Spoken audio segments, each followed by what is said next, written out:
Human body की अगर बात हो तो it is one of the most sophisticated organisms that exist on the planet earth. इसी ऑर्गेनिज्म को बनाते सभी पोर्शंस या सेक्शंस के बारे में जानेंगे आज के इस सेशन में। टॉपिक का नाम है ऑर्गन सिस्टम्स। चलिए बात शुरू करते हैं।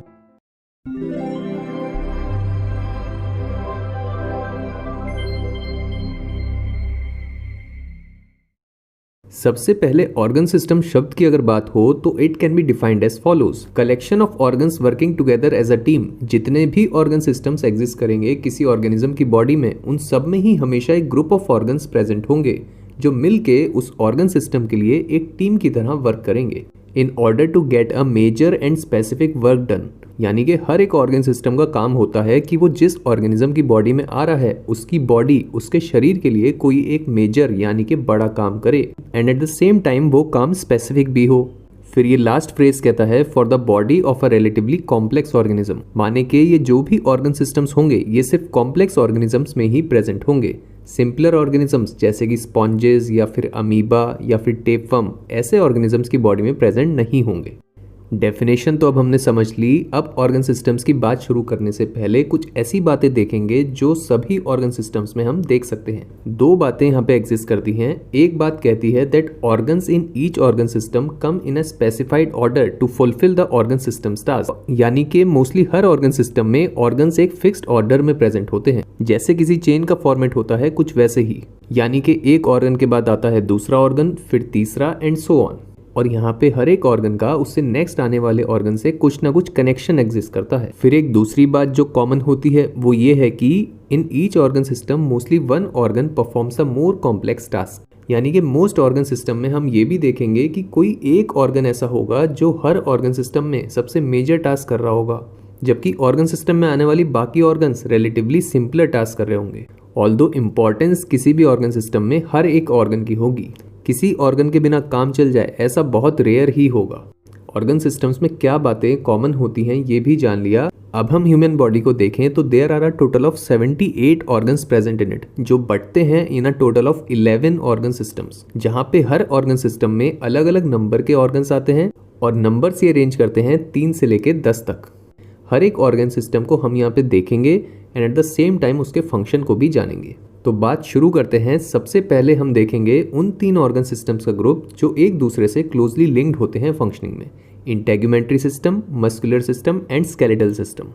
इसमें इंटेगुमेंट्री सिस्टम कुछ ऐसा दिखता है। मेन ऑर्गन इसमें जो आता है वो है स्किन, पूरी बॉडी को कवर करता है ये अकेला ऑर्गन। फंक्शन इस सिस्टम का होता है to protect internal body organs from external entities like air, water and heat, यानी कि बॉडी में जितने भी ऑर्गन्स इंटरनली प्रेजेंट होते हैं, organs like brain, stomach, heart, lungs, kidneys, इन सबको ही बॉडी के बाहर प्रेजेंट एनवायरनमेंट से, जिसमें आती हैं चीजें जैसे कि हवा जो चीज़ों को सुखा सकती है, या फिर पानी जो चीज़ों को गला सकता है, या फिर हीट जो चीज़ों को जला सकती है, इन सब से ही प्रोटेक्ट करने का काम करता है इंटेगुमेंट्री सिस्टम। फिर इंटेगुमेंट्री सिस्टम के बाद देखें तो इसमें नेक्स्ट ऑर्गन सिस्टम आता है मस्कुलर सिस्टम। ये कुछ ऐसा दिखता है। एज यू कैन सी इसमें एक ही ऑर्गन प्रेजेंट होता है, नाम है जिसका मसल्स। पूरी बॉडी में प्रेजेंट होती हैं ये, बहुत सारी खिंची हुई रबर बैंड्स के गुच्छे के जैसे दिखती हैं। काम की बात करें तो ये organ system body movement provide करता है, यानी कि बॉडी के अलग अलग एरियाज में जितना भी मूवमेंट पॉसिबल हो पाता है, जैसे कि आर्म्स का movement to pick up things, या फिर लेग्स का movement for a daily action like walking, या फिर बॉडी के इंटरनल ऑर्गन्स की मसल में होता कोई भी मूवमेंट, सब के सब मस्कुलर सिस्टम की ही देन है। ऑल्सो मूवमेंट के साथ साथ ये एक दूसरी चीज भी इंश्योर करता है which is to provide secondary strength to body, यानी कि मसल्स बॉडी में होने वाले हर मूवमेंट में एक सेकेंडरी लेवल पे एक स्ट्रेंथ, एक ताकत भी देती हैं, क्योंकि स्ट्रेंथ के बिना मूवमेंट पॉसिबल नहीं होता है। मस्कुलर सिस्टम के बाद तीसरा ऑर्गन सिस्टम देखें तो वो आता है स्केलेटल सिस्टम। हिंदी में कंकाल कहते हैं इस पूरे स्ट्रक्चर को। इसके ऑर्गन्स में सबसे मेजर ऑर्गन है quite a commonly known organ, it's bones, हड्डियां। अलग अलग तरह की हड्डियां आती हैं, छोटी हड्डियां, बड़ी हड्डियां, पतली हड्डियां, मोटी हड्डियां, अलग अलग शेप की हड्डियां। फंक्शन देखें स्केलेटल सिस्टम का तो it is to form the body structure that serves as a primary body strength, यानी कि बॉडी के पूरे स्ट्रक्चर को बनाता है स्केलेटल सिस्टम। स्ट्रक्चर यानी कि हमारे शरीर का पूरा ढांचा, पूरा जो बेस है वो स्केलेटल सिस्टम से ही है। ये बात आप ऐसे भी देख सकते हैं कि मस्कुलर सिस्टम की सभी मसल्स पूरी तरह से बोन्स के ऊपर ही आती हैं। फिर इसके फंक्शन का दूसरा हिस्सा ये भी कहता है कि इस सिस्टम का स्ट्रक्चर बॉडी को उसकी प्राइमरी स्ट्रेंथ देता है, यानी कि सब चीज़ें इसके ऊपर ही आ रही हैं। ये बात सही ऐसे भी है कि बॉडी जो भी फंक्शंस मसल्स के इस्तेमाल से करेगी, वहाँ पे मसल्स की स्ट्रेंथ तो बाद में लगेगी, पहले उन मसल्स के नीचे स्केलेटल सिस्टम में आने वाली बोन्स, उनकी स्ट्रेंथ लगेगी। इसी के साथ हो जाती है एक ग्रुप में आने वाले इन 3 ऑर्गन सिस्टम्स की बात। टॉपिक के आधे रास्ते के पॉइंट के करीब हैं हम, ब्रेक लेना है तो इस पॉइंट पे ले लो। अब इसके बाद जिस ग्रुप की बात करेंगे उसमें आते हैं 5 ऑर्गन सिस्टम्स जो कि एक कनेक्टेड फॉर्म में फंक्शन करते हैं। सिस्टम्स ये हैं digestive, respiratory, endocrine, circulatory and excretory. In 5 systems में आने वाले पहले 3 systems digestive, respiratory and endocrine, ये ऐसे सिस्टम्स हैं जो अपने अंदर कुछ ना कुछ प्रोडक्ट कंटेन करते हैं जिसको आगे चल के बॉडी इस्तेमाल करती है। तीनों सिस्टम्स की बात करते हैं एक एक करके। सबसे पहले बात करेंगे डाइजेस्टिव सिस्टम की। एक ऐसा सिस्टम जिसमें बहुत सारे ऑर्गन्स आते हैं। मेन ऑर्गन जिसमें स्टमक होता है। काम इस सिस्टम का होता है to break down food from a complex form to a simpler form for it to be used up by all the body cells. माने कि जो भी खाना हम खाते हैं जो कि मैक्सिमम केसेस में कॉम्प्लेक्स फॉर्म में एग्जिस्ट करता है। कॉम्प्लेक्स माने के फूड्स में प्रेजेंट न्यूट्रिएंट्स के केमिकल स्ट्रक्चर्स की बात होती है यहाँ पे, जो कि काफी लंबे चौड़े होते हैं, सिंपल नहीं होते हैं। बॉडी के सभी सेल्स को अपनी अपनी फंक्शनिंग कर पाने के लिए ये फॉर्म सुटेबल नहीं होते। उनको इन्हीं सब न्यूट्रिएंट्स की जरूरत इनके सिंपलर फॉर्म्स में होती है, जो कि होते हैं ये for each of the respective nutrients. इसी कॉम्प्लेक्स से सिंपल के कन्वर्जन को पूरा करने का काम करता है डाइजेस्टिव सिस्टम। डाइजेस्टिव सिस्टम के बाद फिर दूसरा ऑर्गन सिस्टम है रेस्पिरेटरी सिस्टम। मेन ऑर्गन इसका होता है लंग्स, ये बड़े वाला ऑर्गन। ये ऑर्गन सिस्टम बॉडी में एक दूसरा प्रोडक्ट लेके आता है विच इज ऑक्सीजन गैस, जो कि पूरे दिन हर सेकंड बॉडी में इसी ऑर्गन सिस्टम के थ्रू आती है। और सिर्फ यही नहीं बल्कि एक दूसरी गैस, कार्बन डाइऑक्साइड गैस, जो कि बॉडी का एक वेस्ट प्रोडक्ट है, वो इसी ऑर्गन सिस्टम के थ्रू बॉडी से बाहर जाती है।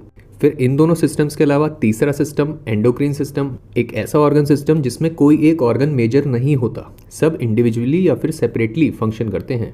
इस सिस्टम के काम की बात हो तो it is to secrete chemical substances from its organs known as glands at specific times and in fixed amounts in order to carry specific task in the body.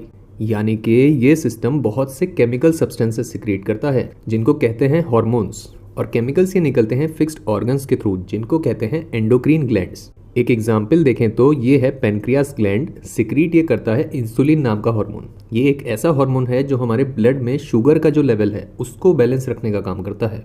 अगर ये बैलेंस मेंटेन ना किया जाए तो डायबिटीज जैसी खतरनाक chronic disease हो सकती है। बिल्कुल इसी तरह से 10 ग्लैंड्स और होते हैं इस ऑर्गन सिस्टम में जो अलग अलग समय पे जरूरत के हिसाब से अलग अलग हार्मोन्स रिलीज करते हैं, और हर ग्लैंड से निकला हर हार्मोन बॉडी के लिए कुछ स्पेशलाइज काम करता है। अब ये तीनों ऑर्गन सिस्टम्स और उनमें प्रेजेंट होने वाले डिफरेंट प्रोडक्ट्स जो हमने देखे अभी तक, इन सबको जरूरत होती है एक चौथे ऑर्गन सिस्टम सर्कुलेटरी सिस्टम की। सेंटर में इसके आता है हार्ट, जो कि इसका मेन ऑर्गन है, और हार्ट से निकलती है ट्यूब्स या फिर पाइप्स एक ह्यूज ट्रांसपोर्ट नेटवर्क की तरह काम करती हैं, जो कि अभी पढ़े तीनों ऑर्गन सिस्टम्स के अलग अलग प्रोडक्ट्स। डाइजेस्टिव सिस्टम से simpler form of nutrients, respiratory system से ऑक्सीजन गैस, एंडोक्रीन सिस्टम से हार्मोन्स, इन सब को ही बॉडी के सभी पार्ट्स में आने वाले हजारों करोड़ों सेल तक ले जाने का काम करती है। और ये सब्सटेंसेस इन सेल्स तक पहुंचने के बाद ही बॉडी के सभी डिफरेंट सेल्स अपने अपने फंक्शंस पूरे कर पाते हैं। इन 4 सिस्टम्स के बाद इस स्टेज पे ग्रुप के एक आखिरी सिस्टम की जरूरत और पड़ती है which is the excretory system. Main organ इसका होता है ये किडनीज। काम इस सिस्टम का होता है to remove waste products in the form of urine from the body. Body से वेस्ट यानी कि ऐसा मटेरियल जिसकी बॉडी को जरूरत नहीं है उसको यूरिन के रूप में बॉडी से बाहर निकालने का काम करता है ये सिस्टम। किडनीज का रोल इस काम में बहुत बड़ा होता है क्योंकि ये डेली लेवल पे काम करती हैं। इन 5 सिस्टम्स के बड़े ग्रुप की बात यहाँ पर कंप्लीट होती है। अब इसके बाद आखिर के आने वाले 3 ऑर्गन सिस्टम्स ऐसे ऑर्गन सिस्टम्स हैं जो ग्रुपिंग में नहीं बल्कि इंडिविजुअली फंक्शन करते हैं। एक दूसरे से कोई प्रॉपर कनेक्शन नहीं होता इनमें। पहले बात करेंगे नर्वस सिस्टम की। सबसे मेन ऑर्गन इस सिस्टम में आता है ब्रेन। फंक्शन इस सिस्टम का होता है to receive information from the environment through the sense organs and then to send response using the muscles. यानी कि हमारी बॉडी के बाहर जितना भी वातावरण है, एनवायरमेंट है, उसमें अलग अलग रूप में एग्जिस्ट करती इंफॉर्मेशन, जैसे कि आंखों पे पड़ती लाइट की इंफॉर्मेशन, या फिर कानों पे पड़ती आवाज की डिटेल्स, या फिर नोज पे स्मेल की डिटेल्स, या टंग पे चीजों के स्वाद की डिटेल, या फिर स्किन पे चीजों के एहसास यानी कि टच की डिटेल्स। ऐसी हर एक इंफॉर्मेशन को ये सिस्टम सबसे पहले तो इन अलग अलग सेंस ऑर्गन्स की हेल्प से सेंस करता है, फिर ये उनको दिमाग यानी कि ब्रेन तक पहुंचा के उनको समझता है, और फिर उसके बाद बॉडी की अलग अलग मसल्स को जैसा इसको सही लगता है वैसा वैसा रिस्पॉन्स भेज देता है। सिस्टम ये बहुत ही रेगुलर यूज होता है। दिन भर में कुछ ना कुछ काम तो करते ही रहते हैं हम नर्वस सिस्टम के थ्रू। नर्वस सिस्टम के बाद 10वें नंबर पे आता है लिम्फेटिक सिस्टम। दिखने में ये काफी हद तक एक दूसरे ऑर्गन सिस्टम सर्कुलेटरी सिस्टम से मिलता जुलता लगता है, क्योंकि इसमें भी वेसल्स यानी कि ट्यूब्स का एक ह्यूज नेटवर्क एग्जिस्ट करता है। फंक्शन इस सिस्टम का होता है to serve as the primary defence system of the body against any infectious agents that is pathogens. यानी कि बॉडी को जब कभी भी कोई भी इन्फेक्शियस एजेंट यानी कि पैथोजेन, जो कि मेनली होते हैं माइक्रो ऑर्गेनिजम्स जैसे कि बैक्टीरिया या फिर वायरस, जब कभी भी ऐसे एजेंट्स बॉडी को अटैक करते हैं तो यही वो सिस्टम है जो इनसे लड़ता है और पैथोजेंस को मारने की पूरी कोशिश करता है। लिम्फेटिक सिस्टम के बाद ह्यूमन बॉडी में 11वें और आखिरी नंबर पे आने वाला सिस्टम होता है रिप्रोडक्टिव सिस्टम। बात इस ऑर्गन सिस्टम की आखिर में इसलिए होती है क्योंकि एक ऐसा ऑर्गन सिस्टम है जो लाइफ में एक सर्टेन स्टेज पे जाके ही मैच्योर होता है, शुरुआत से मैच्योर्ड फॉर्म में एग्जिस्ट नहीं करता। और मैच्योर ये होता है टीनेज ईयर्स के टाइम पे, जब बॉडी में प्यूबर्टी नाम का प्रोसेस चल रहा होता है।